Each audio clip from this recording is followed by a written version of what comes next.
Hello, Blogging Heads community, Blogging Heads Nation. I'm Eli Lake, and I'm with the great Reihan Salam.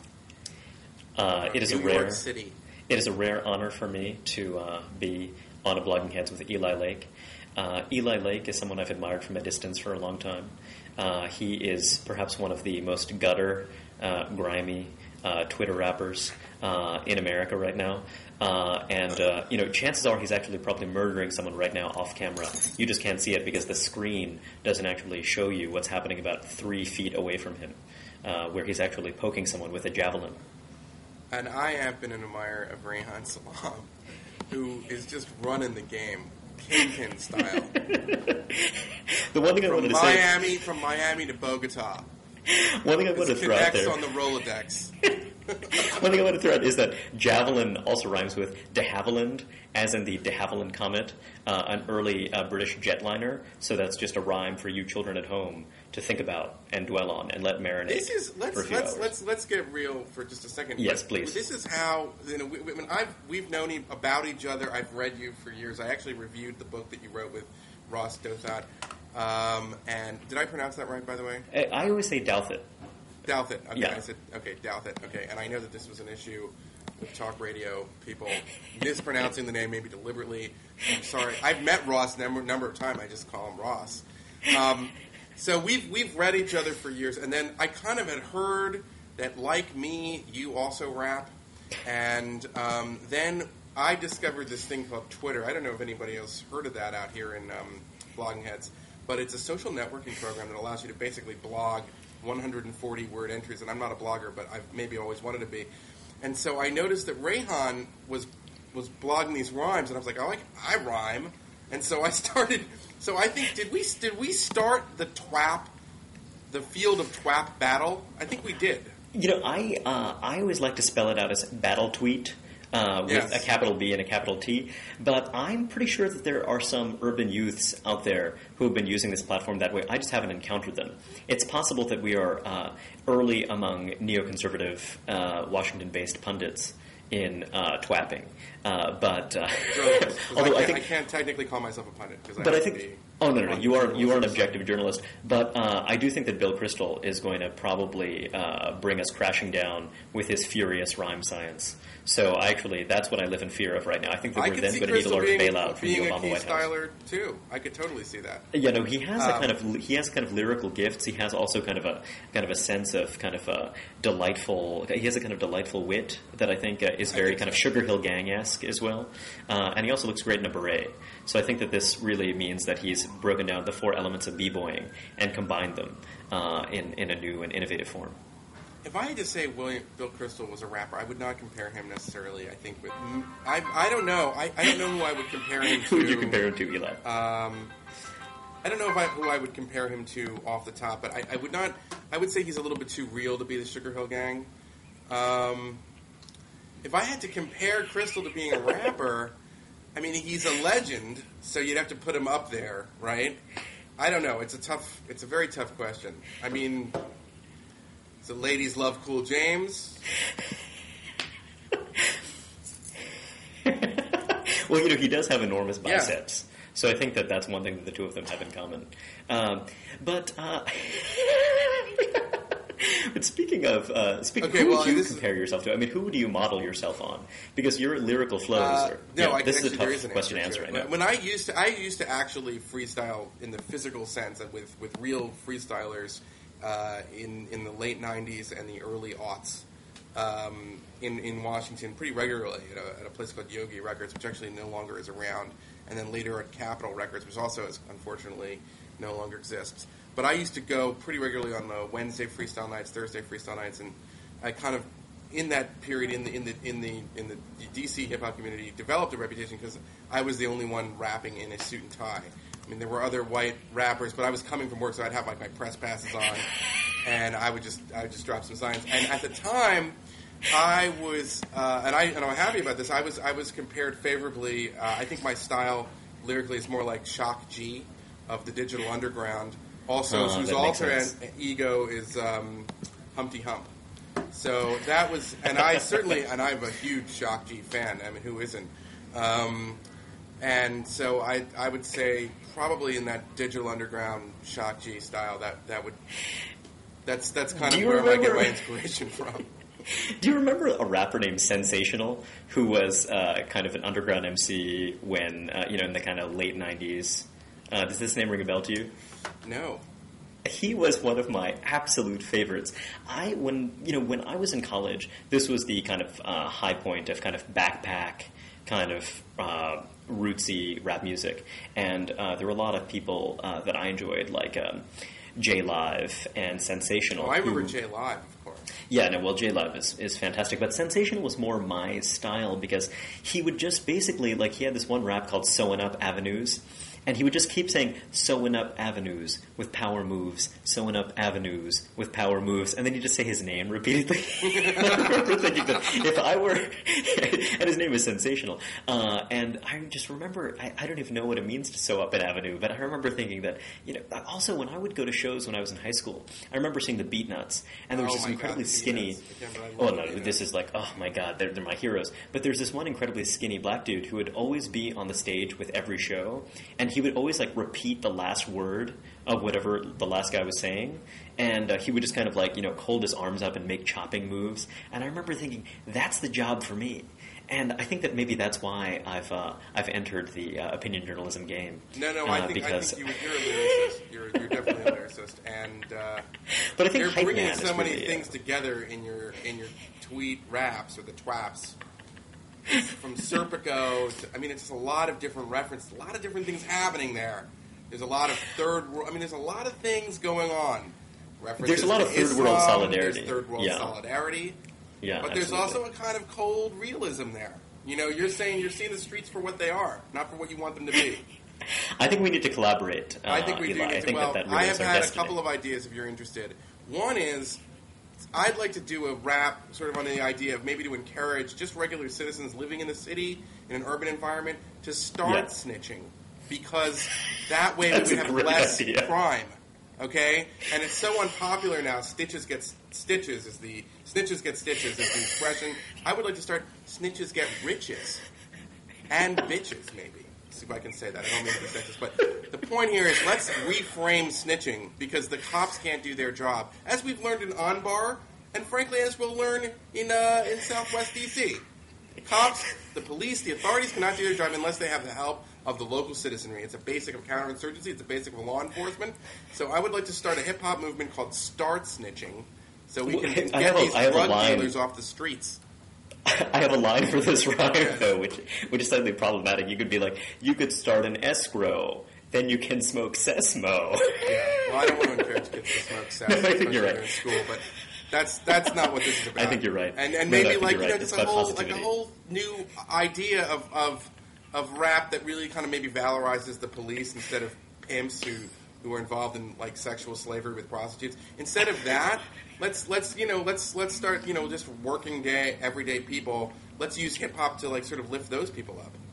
The last rap song that actually made you feel good about being just a regular average citizen was by Arrested Development. It was called People Every Day. Remember that song? Of course you do. Everybody I do knows that song. vividly. Yeah, and yeah, and Arrested Development unfortunately was pretty much whack from the beginning. So maybe we can do it another. Not I don't know if we would get of our reception in the streets would be better than Arrested Development, but actually I would venture that Arrested Development was. I like that one song, but it's not, they were.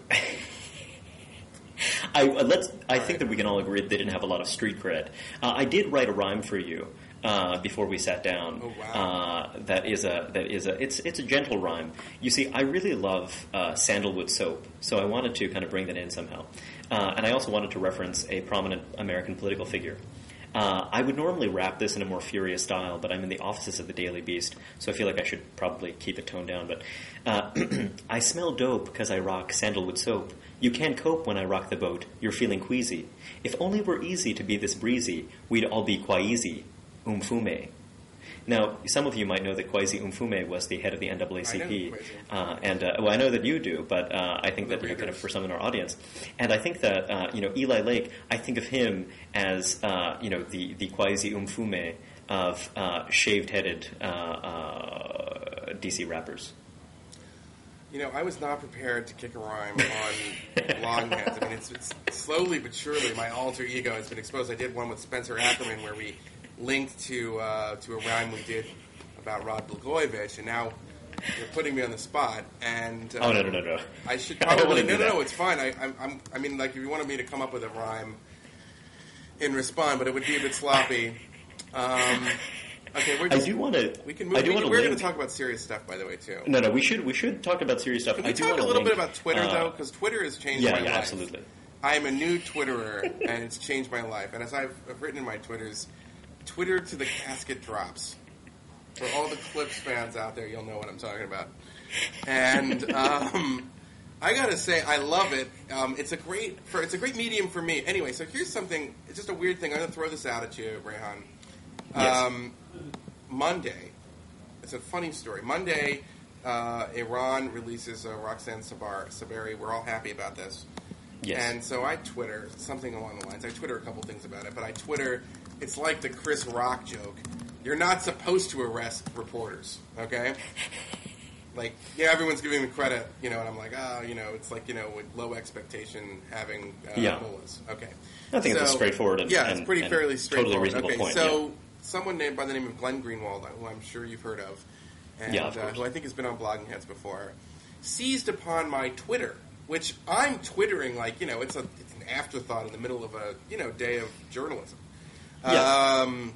And then writes, and it's like it confirms his whole post about how the media doesn't write anything about all the journalists that the U.S. military has abducted and detained in Iraq, and also that there were some Al Jazeera journalists in Guantanamo, and how we're all upset about Roxana Saberi, and then, so a lot of people read Glenn Greenwald. He's a very popular writer for Salon. Hugely popular. Hugely popular. He can, just has a big stick right now on the internet. And so he puts that out there and puts my thing, and then people start twittering to me, calling me out, saying what do you have to say about this? And so I'm unaware of kind of what Twitter's all about. It's totally public, and so I kind of just dash off a response. I'm not really thinking that much about it. And I'm like apples and oranges, you can't compare Iran and the U.S.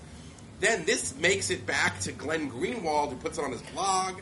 Then more people start dumping on me in Twitterland about how, what about these journalists and stuff? And it's like, here's the thing, right? I don't have time to look into these individual cases. I mean, I was aware of them at the time, and I resented the fact that Greenwald was sort of explaining, what was going on in my head, which, how could he possibly know? But I did not want to engage in, a big argument with Glenn Greenwald about journalists who had been taken in Iraq. I haven't been following the cases as much. Maybe that's proving his point. I'm writing about Roxanne, or Twittering about Roxana Saberi, but what about the other stuff? So anyway, ironically, the whole time this is going on, it's a good segue. I'm working on a story that it's funny because I am sure that Glenn Greenwald and his readers are going to quote it and make a big deal out of it on how the U.S. is threatening the United Kingdom and the Brits with curtailing the intelligence sharing relationship if they release all this information about Binyam Mohammed, who was in Guantanamo and was released in February. So the whole time I'm getting trashed on Greenwald and his many minions on the internet. I'm working on a story and getting all these quotes and doing all this journalism on something that, I'm sure he's going to be interested in. So it's kind of funny, I have this knowledge that he doesn't know. And so anyway, but Glenn was fairly nice about it. The next day he did cite my story, and it was nice of him to do so, and I thanked him on Twitter. But what you realize is that in some ways you're just Twittering out there, and you just think it's just like you, and you're saying something to 5 of your friends. But it's out there, and everybody can see it. And I wonder, what are the rules for Twitter? Because obviously, I would not put down something on Twitter that I would put my name to in the Washington Times or the New Republic or some other place where I was writing, or even what I would say on Bloggingheads. I just they're just random thoughts that I have. I Twitter about, I watched the basketball games last night, and I was Twittering about that. But, I wouldn't write a story about the LA Lakers. You know what I mean?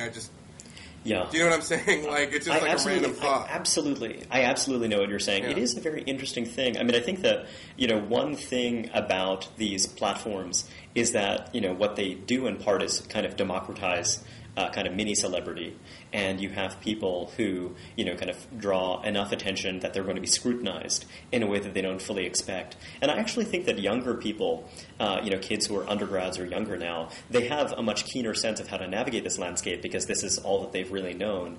Whereas for the two of us, we have come to it a little bit later and are still trying to figure out, what those boundaries are.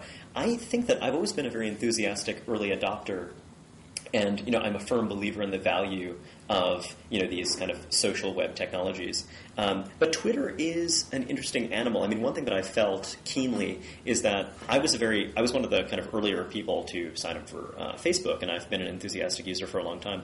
But I spend a lot more time on Twitter now than on Facebook, and it's interesting just seeing the streams of conversation, seeing these kind of mundane observations layered together with fairly kind of astute political observations or pointed observations or things that are real gut check type things. Mm-hmm. Because for example, with regard to Roxana Saberi, I mean, I think that you were expressing a sentiment that I share, and yet, as you're pointing out in your journalism, you really are striving for objectivity, and you are, criticizing, or you're drawing attention to, I like to think of it like the U.S. abusing and throwing its weight around. Yeah, this is just a minor thing. We don't. What I try to do in my objectivity, I mean, like objectivity or journalism, objectivity is in some ways an unattainable goal, and it's slightly dishonest to say that every reporter comes in, especially someone who's covered an issue for a while, there are going to be not biases, but there's going to be views that they're going to develop over time.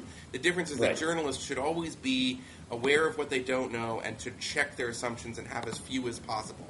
Whereas, pundits, are accentuating their assumptions. So, I can never claim to not in some ways have a frame of reference for understanding the world, and having covered these stories for a while, I have certain views, obviously, but I do try to check everything, and when I put something out there as a reporter, it's going to be verified information, and also checking against my assumptions on it. So I call this the idea of Socratic ignorance, to know what you don't know, and that's what every reporter has to strive for.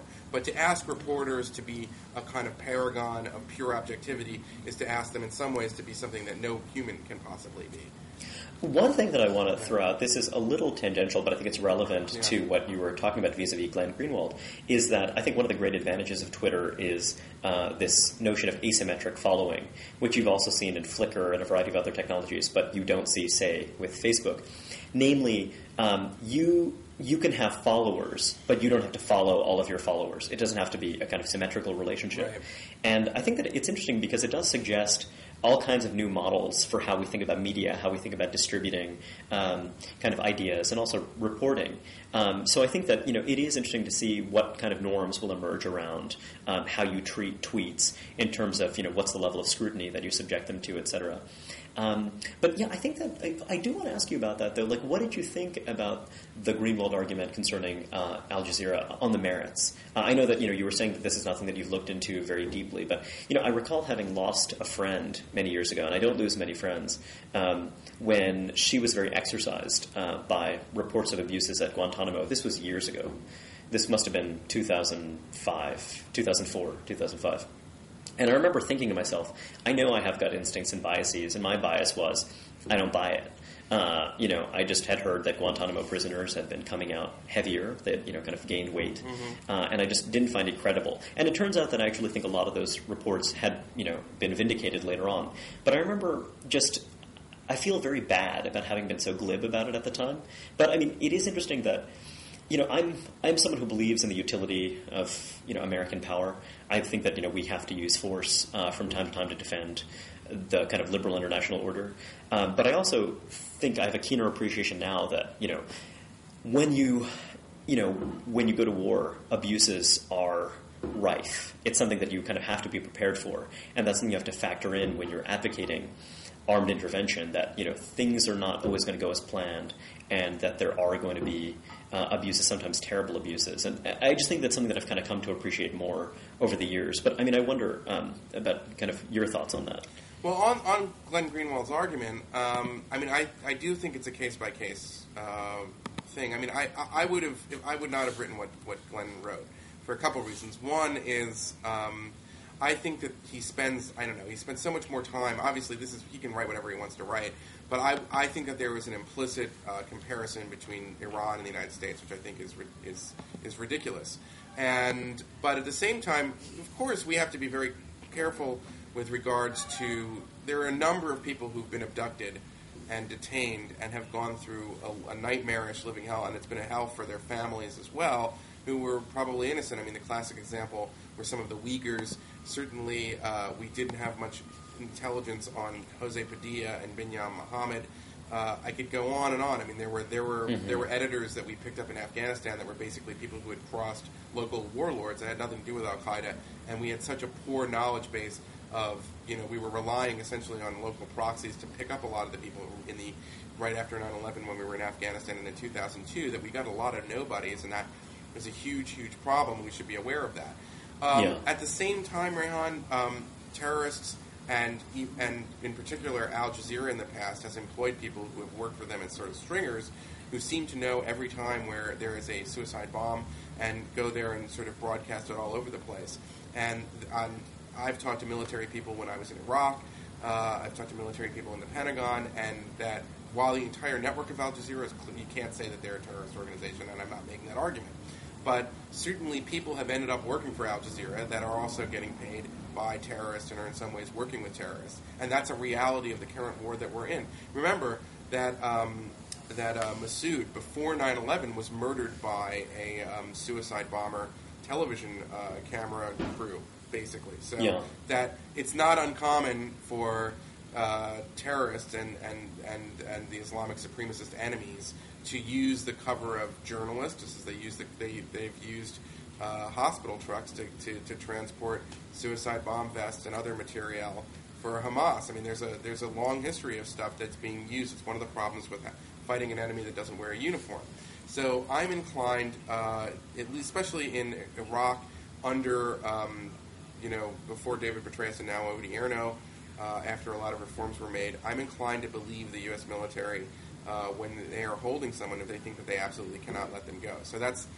I'm inclined, but as I said, I have not investigated it. So for me to really voice an opinion, especially in the context of Twitter, where I was sort of being called out because my point is that Roxana Saberi, I know enough about Iran that they arrest journalists and bloggers and do terrible things. They torture them in ways that's unspeakable and awful. They force them to say confessions on national television in Iran, and they do it over and over. They shut down newspapers. They intimidate their political opposition in a way that is not comparable to arresting someone in Iraq who you have reason to believe is involved in plotting or major suicide bombings and car bombings that kill scores of civilians. Does that make sense, Reihan? Yeah, I absolutely. So I kind of resented sometimes Glenn Greenwald does this. And listen, Glenn Greenwald is very serious about these issues. He makes serious arguments. I'm not trying to marginalize the guy, okay? I'm not saying, you can't take... But sometimes he and Andrew Sullivan, I think, go much further than us. Certainly I would go in what is sometimes uses language that would equate the U.S. with the worst fiends of history. I mean, the classic example is, yes, the Khmer Rouge also waterboarded people. But we know that the U.S. is nothing like the Khmer Rouge for a variety of other reasons. Do you know what I'm saying? Or, they're using the word coerced, so did the SS use that, so we're like the SS now? I mean, that's just a crazy argument, right? Because there are other reasons that have nothing to do with that as to why the SS and the Nazis are such awful fiends. And when you get into that kind of level of moral equivalence, it reminds me of all the things that I find so troubling about the left. This is a set of issues that I really struggle with. I think that overall, the position that I'm most sympathetic to is the position that John McCain took, which is that we absolutely shouldn't engage in these practices. But I also have... McCain, but keep in mind, Reihan, McCain also voted to allow the CIA to continue at least some interrogation practices that were not enumerated in the Army Field Manual because John McCain knows something else, which is that why do we have a CIA? The CIA exists outside of and in many ways to violate international law.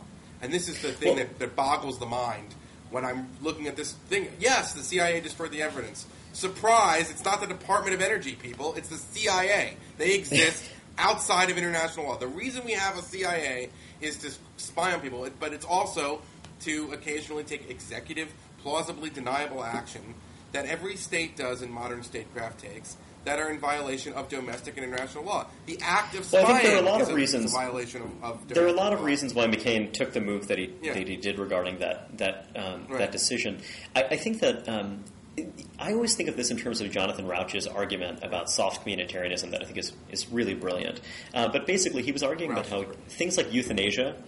And, euthanasia is an issue where there are informal settlements, informal agreements around the issue, wherein, families will talk to their physician and they kind of reach a settlement that is acceptable to all of the kind of interested parties. But then once you make these things a matter of law, then you inevitably introduce kind of these abstractions that make it difficult to actually come to those informal agreements that tend to be the most effective way of dealing with different situations. So I think that when you're talking about, kind of what the law should state, I mean, my sense is that the law should state, no, these things are unacceptable, that trying to create these penumbras, trying to create these spaces in which, kind of these actions can happen, I just don't think that can exist as a matter of law. I think that, if there's a dire need to take those steps, then I think that, perhaps they should be taken. Yet I think that you need to deal with those things as part of an extra normal process.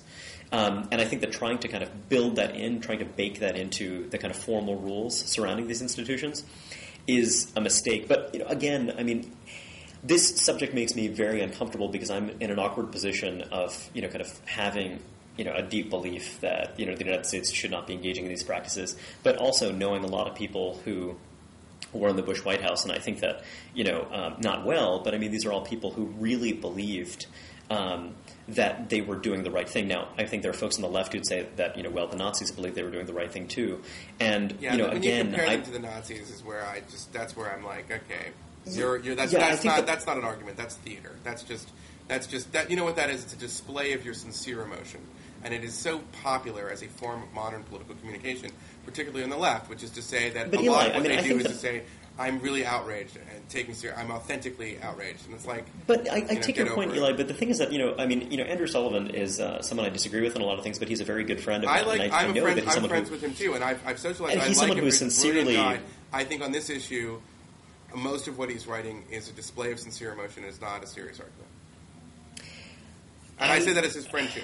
I mean, I think that, again, like the point that I'm making is a kind of non-point, which is that I just think that this is a really impossible issue, and I think that's actually one reason why I think I'm not the only person who's right of center who just feels, frankly, very confused and torn and finds it very difficult to talk about the issue. For example, Admiral Hayden is someone who I greatly admire. Yet when you read Jane Mayer, you get the impression that Admiral Hayden was someone who was selected for advancement in part because he believed with he agreed with the minority view that happened to be the view of Cheney and other folks in the White House regarding the utility of enhanced interrogation. Reihan, you should honestly, as somebody also I guess is right of center, you should not be confused on these things. We do not. The Bush administration took in-house a practice that was largely outsourced before. And that if we're going to have a conversation about the U.S. and torture, you really almost have to go back to the beginning of the Cold War. And you have to go back to Operation Phoenix during the 1960s in Vietnam, where we worked with the Vietnamese government and government sort of supported militias to root out the Viet Cong, and there was extraordinary brutality that was done on our behalf by a subnational and national groups. You have to go to the School of the Americas, where there is very credible evidence that these institutions trained Latin American security services in the 1970s and 1980s that conducted examples of torture and interrogation and so forth. And you have to look at the policies of rendition that were started in 1995 in memos to try to take Al-Qaeda off the streets of the CIA. And this has also been gone through. If you also, like look at a book like Greg Grandin's The Last Colonial Massacre, if you look at, kind of U.S. policies in Guatemala, I think that, kind of some of the kind of unsavory characters that we supported. But, I mean, I don't see that as an argument, for... Well, after 9/11, preserving. I'm not... I'm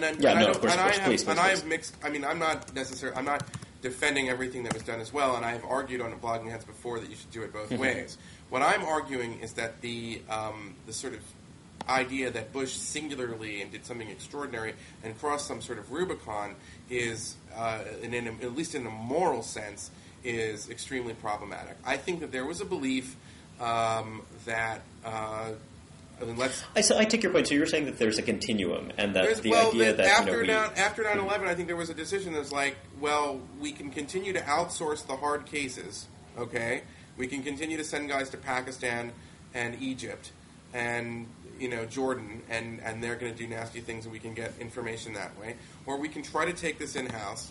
And frankly, when the black sites in Europe were established, they were established as part. I mean, with the enthusiastic assent of European security services, and not to mention the Russians. So these became places where lots of governments sent hard cases, and they became places where something that at least originally was described as torture light, it was not the kind of treatment you were going to get. And I'm not defending all of this stuff. I'm saying it's good, have it all out. I'm a journalist, so I'm in favor of sunlight and for the most part, disclosing information. So on a lot of points, I come down, I guess, where civil libertarians do. But at the same time, it's this notion that looks at this in a vacuum, doesn't understand that 2002 is different than 2009. Or 2001 is different than 2009. We don't know the extent. Well, I think part of what people found so appalling, or that kind of the memos that were written in 2005, for example, and the idea that kind of one can allow for this kind of moment of panic immediately after the terror attacks. I think that we're not going to make a huge amount of progress on this issue because, again, I think that you are deeply knowledgeable about the issue. I'm someone who is frankly incredibly squeamish about it. I'd say that it could be a function of my moral vanity, but I just feel that it is kind of, it's the cliche. I just think that it's undermining of our international reputation. I think that, I do think it's kind of interesting to know, what are the most effective ways to kind of gather information. I think it's a kind of a bullshit argument too, because most Western European security services participated enthusiastically with this program. One of the issues at the heart of the Binyam Mohammed case is that the Obama administration makes very clear in the letter that the Foreign Office attaches for this legal filing that they will not disclose any information about U.S. cooperation with foreign intelligence services. So we're already getting okay, we're going to disclose the OLC memos and other things that are just about us. But when it comes to our cooperation with a constellation of other security services and intelligence services around the world, that's where we're going to draw the line. And so what I'm saying is that honestly, you're right. I actually think the international reputation argument is totally crap. Kind of, and let me tell you, Hey, Eli, slow down. I think that it's not so much that it's totally crap as I think that it's a bit of a dodge. So I should just frankly state, I think that these practices are just sound miserable and obscene, but then bracketing that, I think going beyond the memos, I think that, actually the kind of abuses that you saw and how pervasive this was, I think that there's a way in which these institutions start to break down. And I think that, again, you have one set of things on paper, but then actually the way that these things are in fact practiced because of the kind of strategic ambiguities that happen between kind of superiors and subordinates. I think that a lot of stuff, clearly went extremely out of hand, and I just... am someone who believes in the utility of American power, just think that this is just a very dangerous place to go because inevitably, whenever we're using military force, there are ugly abuses. One of my good friends, his framework is different. He believes that, you're exercising violence in wartime, and so exercising this kind of controlled violence is, it's kind of trivial. Sort of the distinction is, and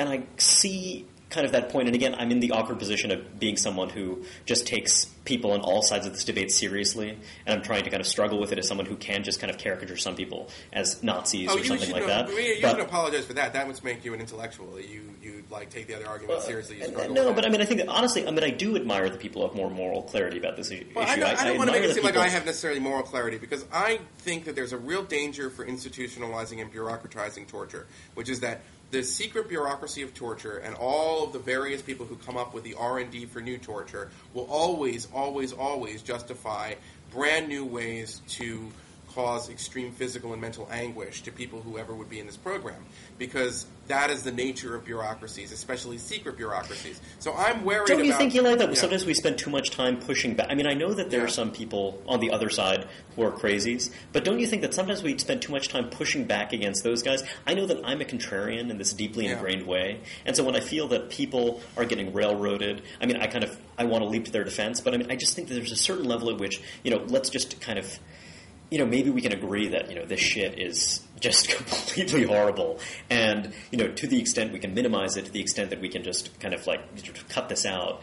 And, just when Cheney says, we sort of gathered good intelligence, maybe the best thing for us to do at this point is just to try to get as much information out there and try to evaluate that kind of claim, because it's not clear to me that it's credible. But, it's just, well, I've had this argument before. I mean, I'm going to say a couple things. First of all, one argument that I've heard is that our torture or knowledge of Abu Ghraib, and Abu Ghraib is a terrible atrocity, and no one's defending that, but that those things in some ways added to the recruitment of Al-Qaeda. And that strikes me as dubious, because Al-Qaeda recruits itself with videos of them beheading journalists like Daniel Pearl.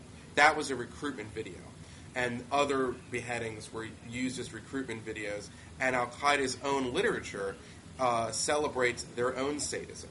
So I find this view that it is what I would sort of call the prime mover or Aristotelian prime mover view of international terrorism, that it is something that the West does, Israel's occupation, Abu Ghraib, that then causes the terrorism against us. And that I agree with you. Look, I think we can both agree that this simple, is right? I think we both absolutely agree, and actually not only that, but I think that one of my favorite essays, Michael Scott Duran some years ago had a brilliant essay about the way that the Palestinian question is deployed among other Arab publics, and it's just kind of a safe way, an escape valve for other kind of tensions in these societies, and it's just this whole idea of the near enemy and the far enemy, and kind of the way that we play a role in these kind of psychodramas that are basically internal to a lot of these broken, fragmented societies. So I absolutely agree with you there, but I think that as a democratic public, I think the only thing that makes sense to me is the idea of having some kind of 9/11 commission and just trying to kind of air this out. All right. Well, then, but make sure though that it's not completely ahistorical. I read Mayer's book. It's very good on getting a lot of details and especially getting one side of the argument under the Bush administration. So I don't begrudge it. But there was nothing that explained the history of rendition, the history of how torture has been deployed in other wars the U.S. has supported and by other U.S. allies. And certainly if you look at the close relationship between the Arab Mukhabarats and their intelligence services and our CIA over many years, there's no way to avoid, in some ways, our indirect culpability in the torture of terrorists in Egypt and Pakistan in the name of protecting governments that we also support. We subcontracted in many ways our fight against Al-Qaeda, as we're now seeing was such a bad strategy in Pakistan for a generation. I think that's absolutely right, and I also think this extends to kind of many critics who point out that kind of you have Democrats in Congress who are also implicated to some extent, given that they were briefed, and of course there's an argument. The Clinton administration is implicated in torture, at least rendition of torture, and Human Rights Watch will tell you that. And there have been reports from Human Rights Watch which get into it. Now, is it as But I think that doesn't change. But it doesn't change the fact that sort of insofar as the Obama White House is trying to move past these policies, they're doing something that I think is defensible and admirable, and that I think so. I think that we can. But notice though, Obama will not disclose, will not rat out Allied services on the question of rendition. Is one of I think I reported from the very beginning, and other people have picked up on. They are allowing at least some rendition. They are not going to say that they won't rendition suspects to countries where it is reasonably believed that they will be tortured, places like Egypt or Pakistan. Instead, they'll say they will at times rendition people to that if they're wanted in a court of law in Egypt, whatever that means.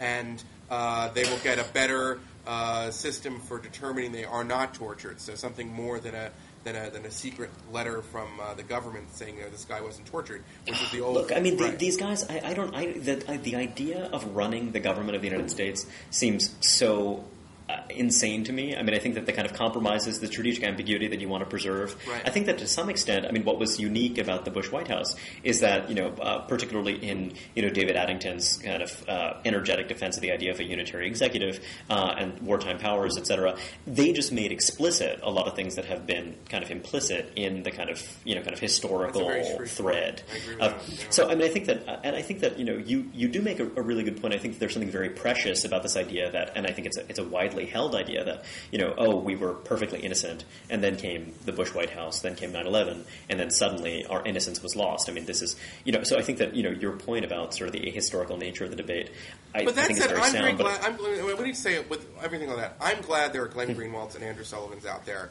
who are out of their minds upset about this, because it is in our nature, okay? We should strive to make things better at times, and I'm glad to a degree that there's a voice saying this is completely intolerable.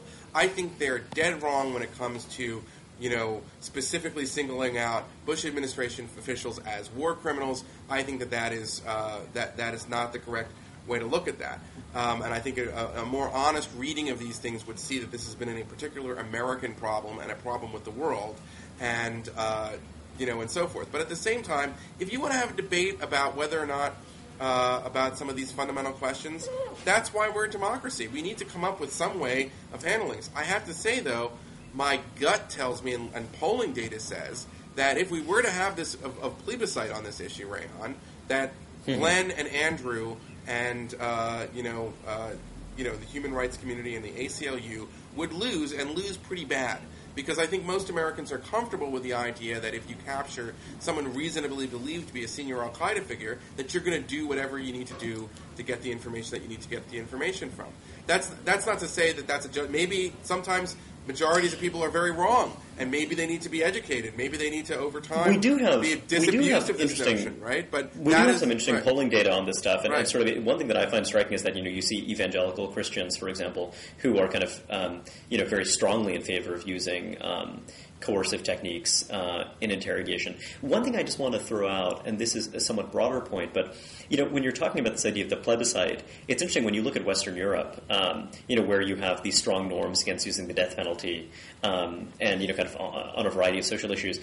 But you have publics, for example, in Britain, where an overwhelming majority of the public is in favor of the death penalty, yet no political party, or no major political party will actually defend it. And it's interesting the way that you have this divide between the kind of elite public and the mass public, and kind of the one is totally decisive. So in a way, when people single out America as kind of Yahoo country that is an outlier, kind of on a wide spectrum of issues, I mean, partly it just reflects the fact that America is a more robustly democratic country, and that kind of a lot of those gut instincts that people like you and I and people like Andrew Sullivan and Glenn Greenwald think of as very ignoble, but they happen to be expressed through our political process for a whole variety of reasons. And so to some extent, what we characterize as American exceptionalism is actually more a reflection of how kind of robustly democratic the country is, rather than with anything, kind of particularly distinctive about the mores or beliefs of the population, which I think is interesting, and I think that is something that, something to kind of struggle with for people who do, right. Take this kind of anti-torture. Well, one of the things I was going to say, though, is that, like, what I don't understand about what Cheney is doing right now, and I guess I sort of understand it, is that the ultimate vindication for Cheney's view of the world and view of torture is if there is any evidence in the future that Obama used it to prevent some sort of attack or something like that. So Obama makes the same decisions that Bush made, right? Which I think, I'm not saying I don't have any evidence that that's happening, but I think it certainly seems that he's leaving open the prospect, as I said before, for rendition. So, we'll see. The Obama presidency is only, like 115, 120 days old. And then the other would be, is the ghastly thing that nobody wants, which is nobody wants to see another attack here or some horrible disaster. But, I'm saying that Cheney's politically, if Cheney wanted to vindicate Cheney, the smartest move would be for him to say nothing and sort of watch as Obama has to grapple with these impossible choices that Cheney indeed, feels that he had to grapple with these difficult choices as well.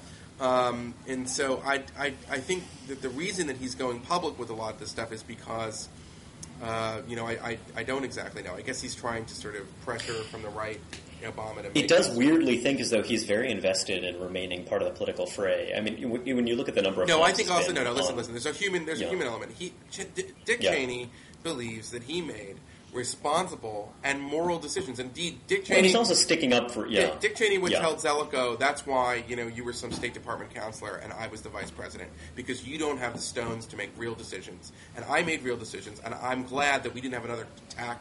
He believes that the decisions that these enhanced interrogation programs led directly to the United States not being attacked since 9/11, which, by the way, after I was in D.C. after 9/11 covering the story, and everybody thought that there was going to be another attack. We had the anthrax, right after that, if you remember, and it was, and that's something to definitely keep in mind. Jane Mayer, by the way, captures that view brilliantly in her book.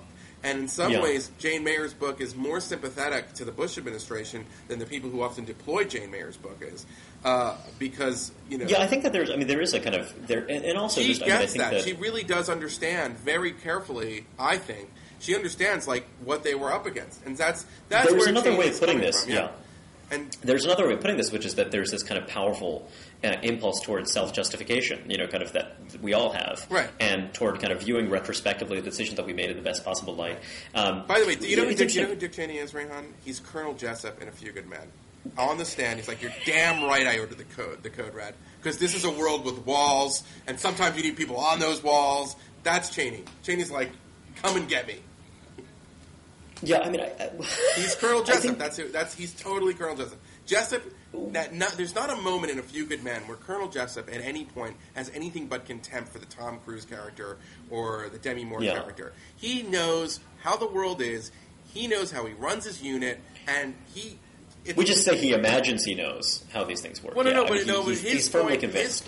His point is just it's more than just simply feeling like, he's sulking away and he knows he's going to get away with something. No, that's not who he is. He proudly admits in a court of law that he committed what is now considered a crime, which is to say that Eli, one thing I want to say is that, while we're talking about self-justification, I really think that this is part of the reason why I have not, frankly, followed this set of issues as closely as perhaps I ought to. I mean, I'm someone who's very interested in domestic policy. I mentioned foreign policy, but the pieces of foreign policy that I mentioned international economic policy. I'm interested in particular regions, but I think that the issue of the kind of legality of torture. I see you as a polymath. You're a man. You're a dilettante. I appreciate it, but I just want to say that the reason why this, I think, is something that I kind of have thought about and felt guilty about is that I know this is an area where just my kind of deep discomfort inclines me to kind of look away. And to, just kind of try to kind of talk about it as little as possible.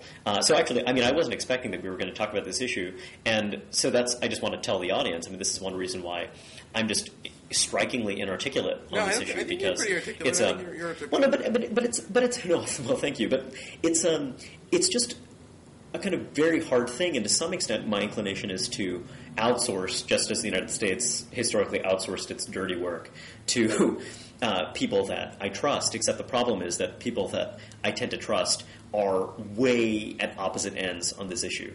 Andrew is someone whose moral instincts I tend to trust, but at the same time, there are folks that I know who are in the defense establishment who have a decidedly different view, and there are also people that I trust. So this is just the problem paralyzing.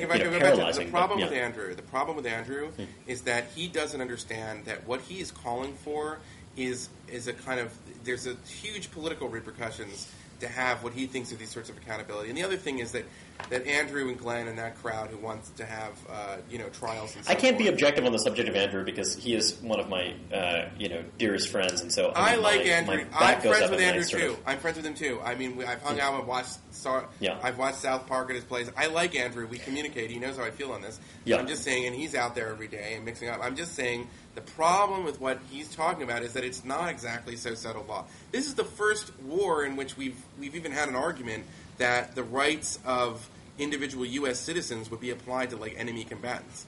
That's normally a kind of crazy idea. And before the Supreme Court, I guess in the Boumediene case, which was a very close opinion anyway. It was widely assumed that the Geneva Convention applied to the countries who signed it and not to ununiformed terrorist gangs. So there's a series of sort of legal questions. The legal climate has really shifted in a lot of ways, and a lot of these questions are just. I think you hear a variety of kind of yeah. Contrary arguments to that, but I take your point. Eli, we only have a little bit of time left, and I just want to be sure that we talk about you've written a couple of pieces, one about the US-UK that you touched on before, but on special relationships, and you've also written a piece about the kind of delicate, and this goes back to the soft communitarianism idea, the delicate settlement around the Israeli nuclear weapons program. The United States government, has kind of tiptoed around it and has, kind of taken this very kind of careful position that you seem to think is in danger of unraveling. Yeah, well, let me walk it through a second. I know that the Israelis are going to ask for a reaffirmation of the 40-year understanding regarding the Israeli nuclear program, or rather the Israeli nuclear arsenal. And I worked for a long time in getting a lot of people to go on the record and to talk about the uneasy relationship over the years between the U.S. and Israel regarding Israel's nuclear arsenal and the American desires in some ways to see a world without nuclear weapons. Certainly, Obama put down a marker in his Prague speech about this when he mentioned that they supported something called the Fissile Material Cutoff Treaty, which the Israelis have long felt is a backdoor into getting inspectors into Dimona, and they believe that also the U.S. is committed to Israel's strategic ambiguity, which would mean that Israel really couldn't sign the Nuclear Non-Proliferation Treaty because it has nuclear weapons. And that's awkward. Right. Yeah. Then a woman named Rose Gottmiller expressed this sentiment about universal adherence to the NPT, and she specifically mentioned Israel, along with North Korea, Pakistan, and India, should sign the NPT, and she said it was a fundamental objective of U.S. policy. And when she said this, she also did not express the usual caveats that American diplomats have expressed in these forums, which is that a nuclear-free zone in the Middle East would happen after there was a massive regional security agreement, i.e. the entire region made peace with Israel. And that kind of coheres with Israel's own nuclear doctrine. So it was the way she said it and what she didn't say, and the fact that she's agreed to negotiate this nuclear-free zone for the Middle East language for the next round of the NPT, when it's renegotiated in 2010, all of this kind of added to, and she said this literally the day that the stories came out, sort of added to a lot of paranoia. And indeed, if Rose Gottmiller was to get her way, which she will not, that would threaten the U.S.-Israel understanding on nuclear weapons. It turns out the Obama administration, I don't think, is ready to make a decision on this question yet. So some of these early nonproliferation initiatives, which are still in their kind of sort of germinating phase, have not yet fully run up against this sort of standing understanding with the Israelis on their nuclear program, and I think that it's going to be a major issue that's going to be talked about with Netanyahu. And I should just take this one moment. I'm sorry if I'm talking too much, Reihan. Oh, no. There Please, were some critics out there who tried to say that what Rose Gottmiller said was the same as what everybody else said before them. And if it's okay with the Blogging Heads people, I will post my response to this. But I think that Arms Control Wonk, have you heard of him? Yeah, I have. Okay, so someone named Arms Control Wonk, and another person named Laura Rosen. Yeah. Laura Rosen. So they tried to say that, the story was overhyped. And, anyway, I think in Laura's case she might be a little jealous. But I don't think I will put out my sort of reasons in more detail. I hope that you and Laura are friends. Laura and I have been friends for almost 10 years. We know each other very well. Okay, good. And let's just say there's a little bit of a rivalry at times. I see. A little bit of a rivalry with Laura Rosen. And, something? One thing I admire about you, Eli, is that you are someone who I think has, convictions, but you're also someone who really does parry with, you really get in the mix with people with whom you strongly disagree, like Andrew, like Laura, and, you're not afraid of going toe-to-toe and then just saying, I've done the reporting in here. I think that it's very admirable. I think that, thank you, Reihan. That's very nice of you. I I think that one kind of personal failing of mine is that there are certain kinds of confrontation that I like. For example, in the form of tweet battling. Yes. But there are other forms of confrontation that I shy away from, and sometimes that means not being as clear as perhaps I should be. In terms of outlining disagreements. But I mean, it is an interesting thing that I think we all have to think about in various ways, and sometimes you can be kind of respectful and you can be kind of loyal while also pointing out your vigorous disagreements. I mean, this is probably something that most people figure out when they're children, but it's something that kind of some of us still. Well, no, it's funny. Like but it's interesting. For my dating life, I have almost pretty always dated only very liberal women. And so I've never really dated conservative. I mean, and I might have more domestic peace if I did go out and couple with conservative women. But in fact, I think domestic peace should be the name of our collaborative album. Really? I think that can I tell you what I think our collaboration should be? Our collaboration should be called Axis of Real. I think that has a nice ring to it.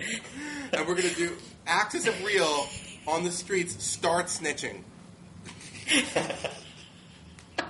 Snitches get riches. This is such a tremendous pleasure to do this with you. I'm a big fan. Can I say something to you before we go, Reihan? I'd like to say something to you. First of all, I admire the fact that you are, as I said this in a good way, you are very much of a polymath. You write about such a wide variety of topics. And sometimes when you're on like alt rock, it makes me feel like old because I don't know the names of the bands. And so sometimes I feel like I'm going to make you a mix. I like that. I like that very much. Sometimes I'm like, is Reihan just like the only one who knows about this band? And did the band only create its music only for Reihan so he could write about it and then like I do have some friends who make excellent rock and roll music. One thing I wanted to also share with the Blogging Heads audience, I'm going to send this link on, but I do have a YouTube video that is 1 minute and 13 seconds long of me kind of sharing some furious rhymes, and I'm gonna send it out with love. Nice. To you guys, you viewers. Oh, really? You're just going to put it out there? I think I might put it out there, too. I've got some rhymes. There's some things that are like a little bit R-rated, and I need to do my PG-13 rhymes. Sometimes I get a little dirty. That's why I'm a little worried about it, because I do... My rap personality is no holds barred. It is... No. My rap personality is going to give you a kind of unvarnished... reality. That's what it is, and I don't want. That's why you and Spencer are such a powerful team, because I think that you and Spencer Ackerman, are both just truly kind of dirty fellows. Dirty when it comes to the mic, and I think that. Well, thanks again, Eli. I feel like I should probably get out of this other person's office, and hopefully I'll talk to you soon. Yeah, absolutely. Okay, good stuff. All right, take care. Good stuff, Reihan.